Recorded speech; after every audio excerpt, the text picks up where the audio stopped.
done got my life back, just like that. I can't go back, and I won't go back. I done got my life back. Welcome to the Realist Talk.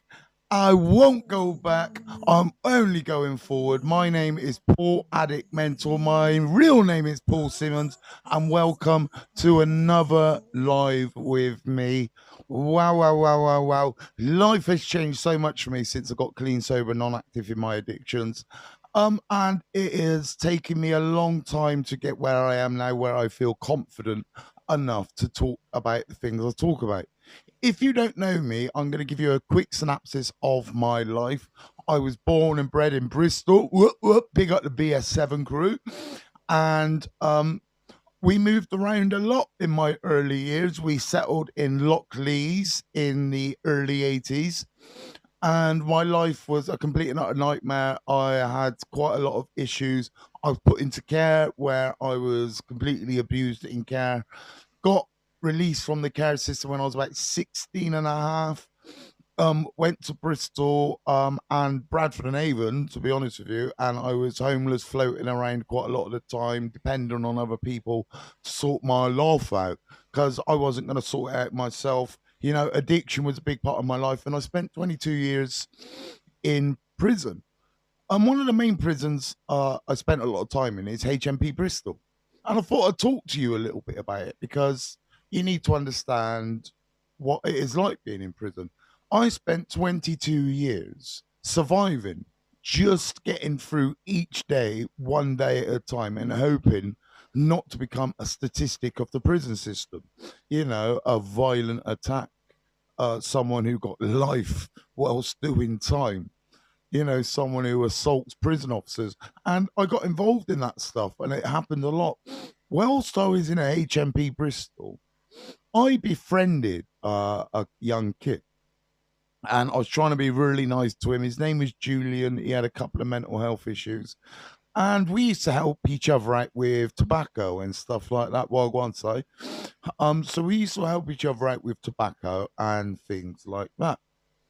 Whilst we befriended each other, yeah, he went to the screws and said, "Your boss, Simo, is bullying me for my shit." I wasn't aware that this had happened, so I've gone, "All right, you."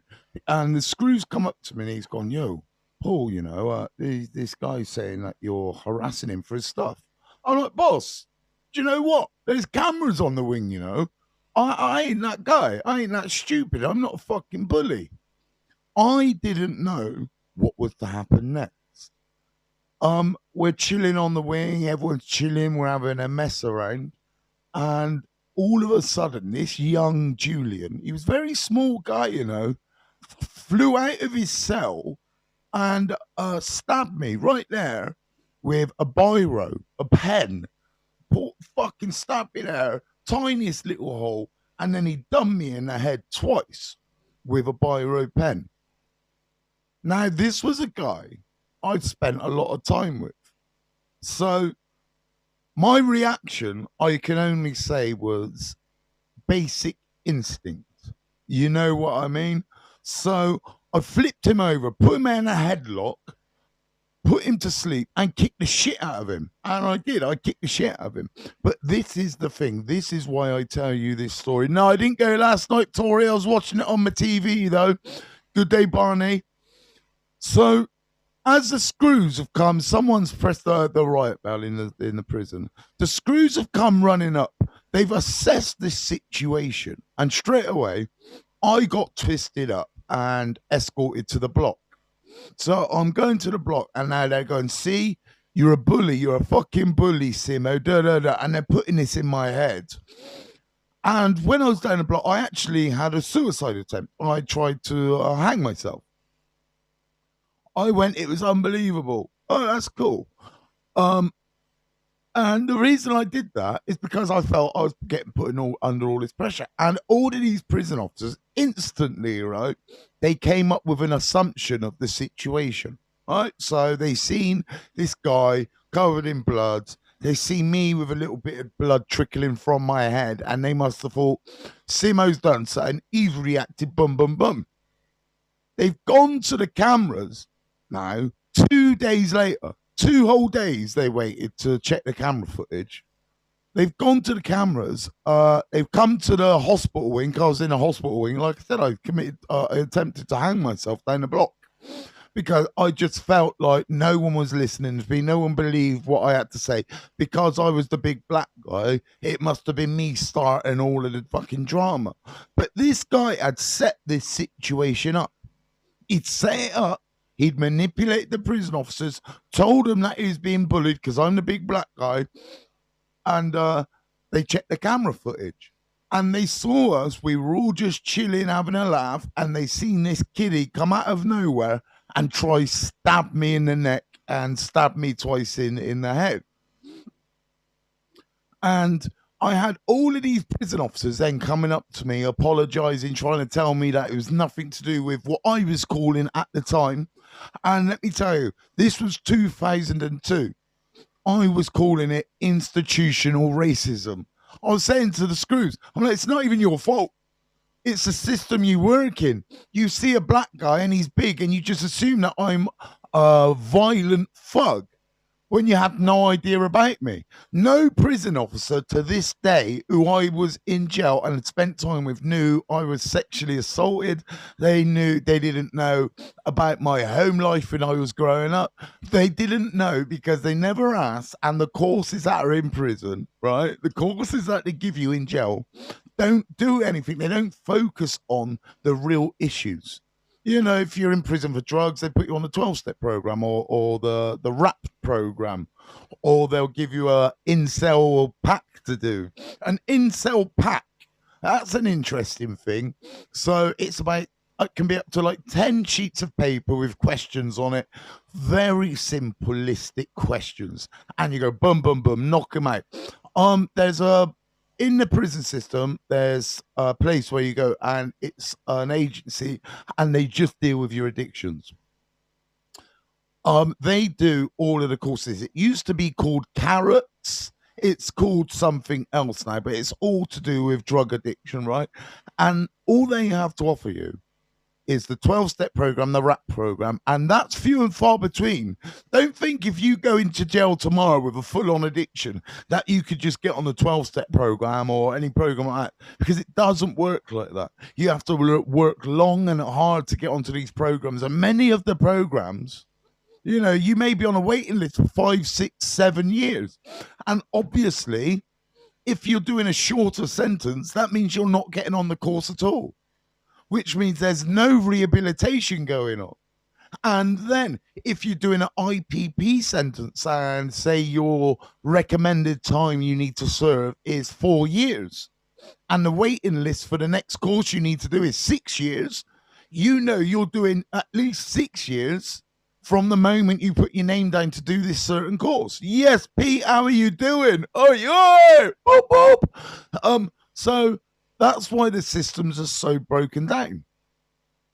In jail, we get lots and lots of these kids, the roadman. They're everywhere now. It's obliterated with them in the prison system. You know, these are the kids who hang around right now. They're shotting. They got their mountain bikes with the batteries on, yeah?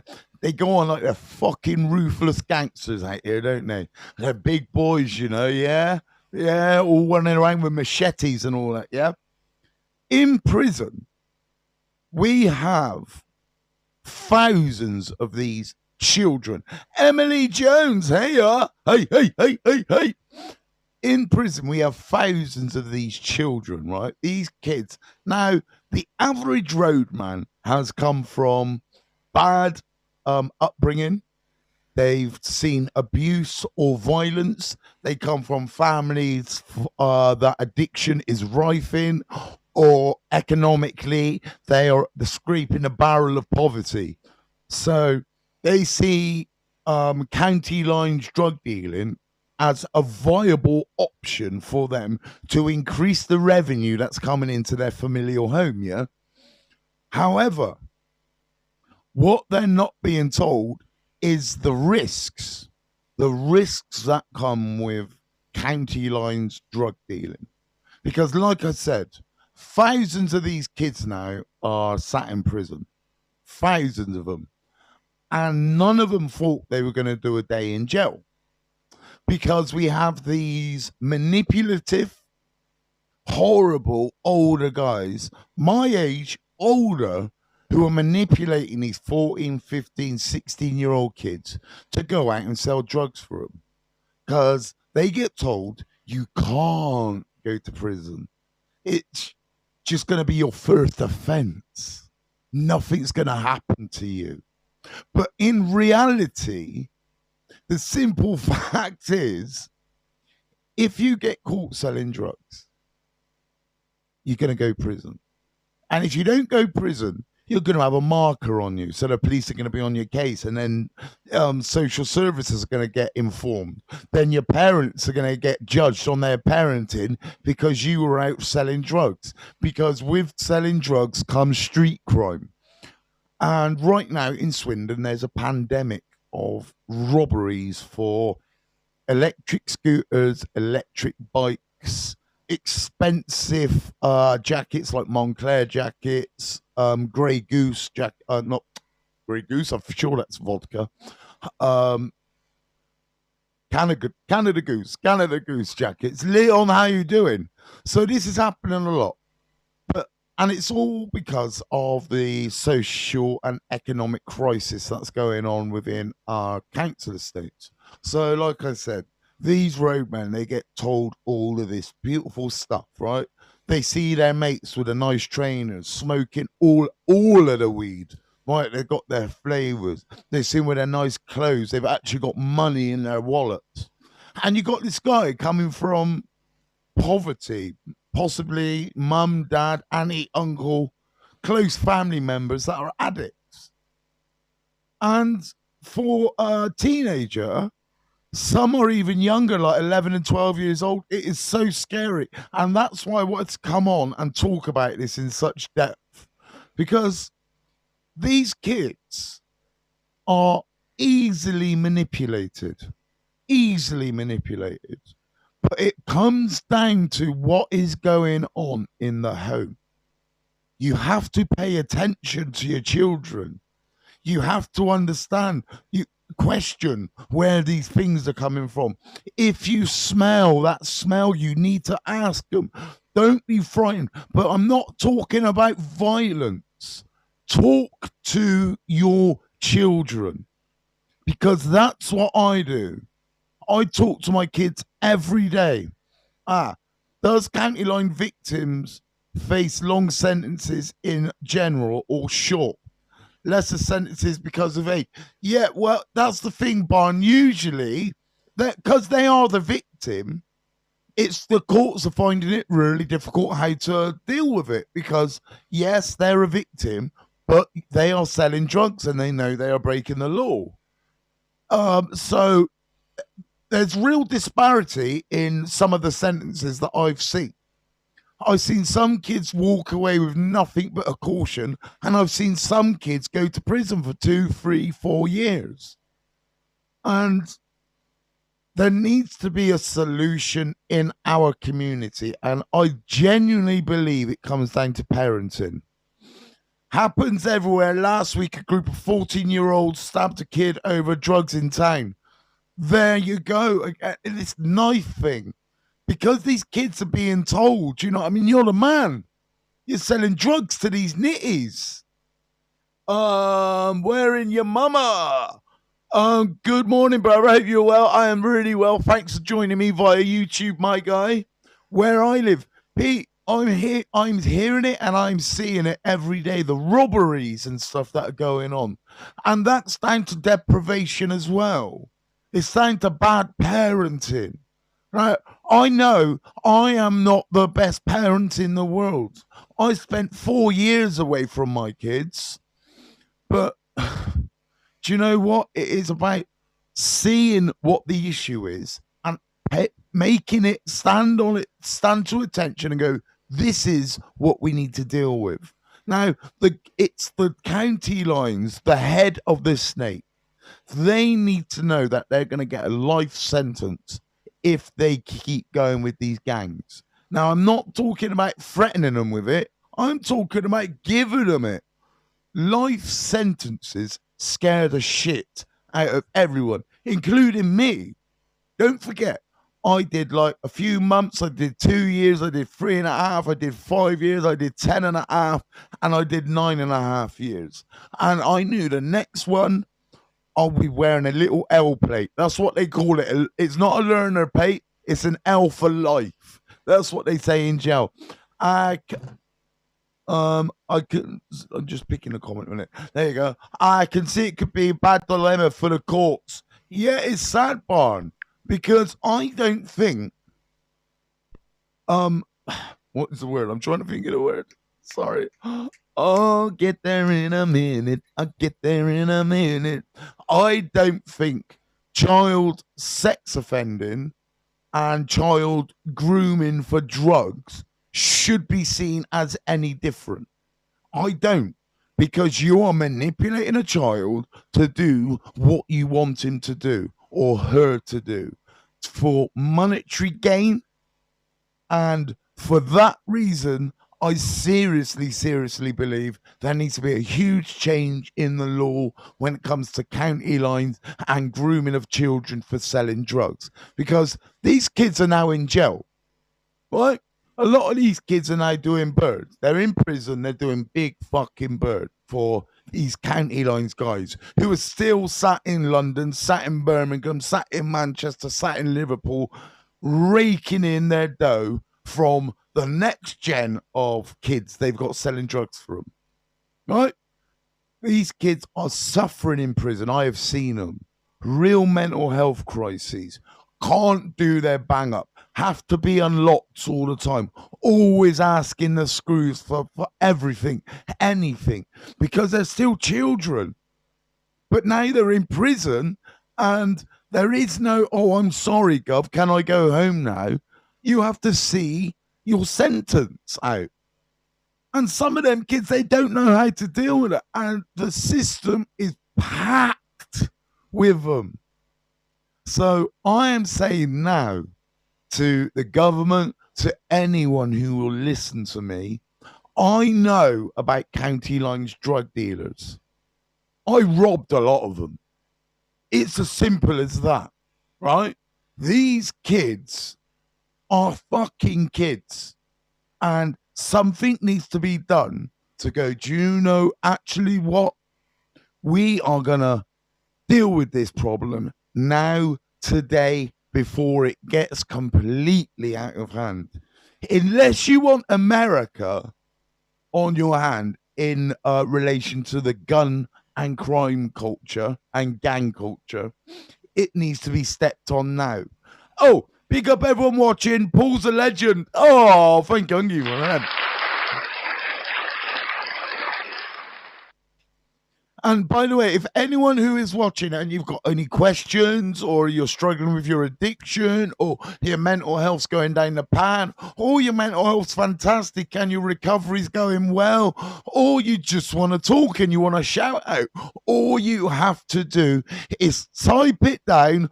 I will read your comment. There's not comments I don't read. Right, I read everyone's comments because I am a podcaster, creator, call me what you will, but I like to interact with the people who support me. Today, I've got my big release at Swindon 105.5. I'm really looking forward to it. I thought it was 1:30 today. It's not until 5:30 later on. So I'll be able to get dressed up, get my glad rags on, get the missus to sort my hair out. It's going to be bloody fantastic.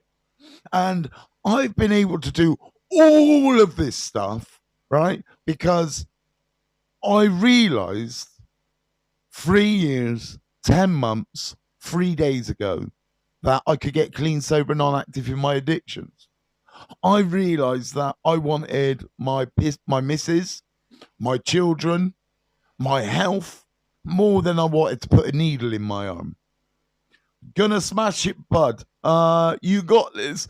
I really hope so, because there's going to be press there this evening, so it gives me a chance to, put something out there about my rave that I'm planning on the 26th of May. If you can make it to Swindon on the 26th of May, come to the Recovery Rovers rave at Leyden Community Centre. We're going to have a blast. Trust me, it is gonna be awesome. I promise you, we're gonna have DJs, MCs, we're gonna have music. We obviously DJs and MCs and music, a decent sound system. We're gonna have some soul food because guess what? Man's got soul, you know. And we're just gonna have a great time. Emily says, let me have a look. That's a big one. The sentencing is jokes for sex offenders. Groomers, they get months, but drug dealers get years. But drug groomers and sex groomers should get the same sentences. Emily Jones, I agree with you. Now, let me tell you a story about me when I went to court and I got 10.5 years for robbery, armed robbery, and possession of firearms and kidnap, right? They were big things. And I went to court as a 20-something-year-old, and there was this judge in Bristol. People who know will know. Judge Darwell Smith, right?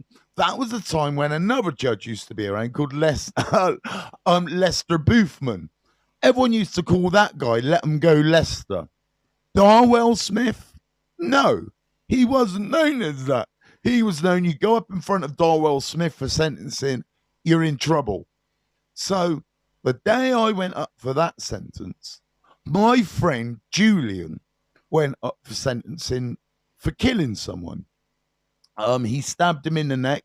So he was a drug dealer and he got approached in a public place. He said he felt under pressure and he ended up stabbing the guy in the neck and he killed him. So Julian went up first for killing someone, manslaughter, stabbed him in the neck. Cold-blooded shit that was. He got 7.5 years for taking a life, for taking a human life. I got 10.5 years for what you would class as violent robberies. But when I say violent robberies, can I just explain to you what violent robberies actually, what would be deemed as a violent robbery? If you touch another person during taking something, that's what it turns from robbery, from theft to robbery, yeah? So I had people bound, I had people in a house. I'm not proud of this, I am just stating facts. Because as it said at the beginning, I ain't going back, but this is 100% real talk.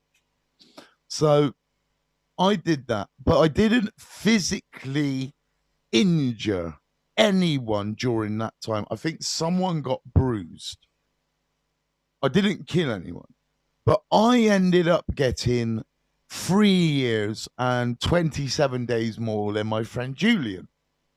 And I got to thinking, does the British legal system value money and property over the human life? And I don't know what you think. I don't know who's watching. I don't know if anyone's watching or not. Please keep commenting, even if you're watching this later on in the day. I would like to know, do you think the British justice system values money over life? I genuinely do. You know, I deserved the time that I got. I genuinely do. It didn't kill me, but it gave me a chance to get that bloody degree. And when I did get sorted, you know, I am now using it, and I'm using it well. Pucker Pete says, this justice system is fucked. Simple as, yeah. Well, you know, I can't paint it. I actually love that. Comment of the day. Oh, Pete, you're awesome, man. Listen, I know I've been quite serious and we're talking about some serious issues here, but I wanted people to understand that there are more strings to my bow than just addiction. There's more strings to my bow than just telling prison stories. You know, I am genuinely concerned about the mental health of many, many thousands of prisoners in the UK prison system right now. I know guys with active schizophrenia in the prison system, and they're never going to get out because every time they do something, they get extra time. The lifers get their parole gets knocked back even further, and it keeps going and going and going. Big up yourself, mate. You're doing good things. Thank you so much, Emily. And by the way, everyone, if you are watching on Facebook and you have sent me some of them stars that cost you money, always tell me because I can't see it where I'm streaming through another app. Barney says, I would say yes. Unfortunately, life is really disposable to the elite. Barney, you've hit the nail on the fucking head, mate. Honest to God, you have, because that's what it is. The elite, the upper classes, they value their money, but they don't value life. So that's why, unfortunately, many Schedule 1 offenders get lesser sentences. Now, to the average, like, lower to middle class person, they would see sex offending as high up, you know, as bad as killing someone because you are ruining someone's life, possibly. However, it's not viewed like that. It's viewed on a financial status. Well, how dare you take our money? How dare you think you, lower class man, can come and take my money? That who may know? Some of them may never have worked a day in their life, but they value that money more than anything. You know, we find out that police right now today, there are active police in the police force that are sex offenders. And they've been found out to be sex offenders and they are still working. That is an issue for me. Could you imagine if I ever find out those care staff who abused me were still working today?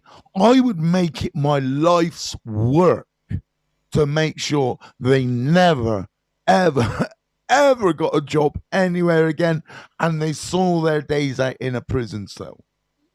The problem with my situation is this. The school that I went to no longer exists. I've spoken to one guy who told me some blah blah that there was a case being set up, and I've not heard anything back from it since. So that's the situation I'm in. But I don't, do you know what? I don't hold on to the negativity. I think this is my brain. Besides what happened to me when I was a child, besides the stupidness I put myself through as a young adult and as an adult, I am doing what I love right now. I'm able to come, sit, talk to people, let people understand that there are some serious issues in the world that need sorting. And you make me feel great. Emily Jones put another comment. It's so sad there is hardly any support for men's mental health, and that's why suicide is so high in men. It's so sad. Emily, yes. And I can't tell you how many people I know have committed suicide, right? 22 years in jail. Average suicides per prison, maybe 2 or 3 a year. You know, it's 22 years, man. That could be as many as,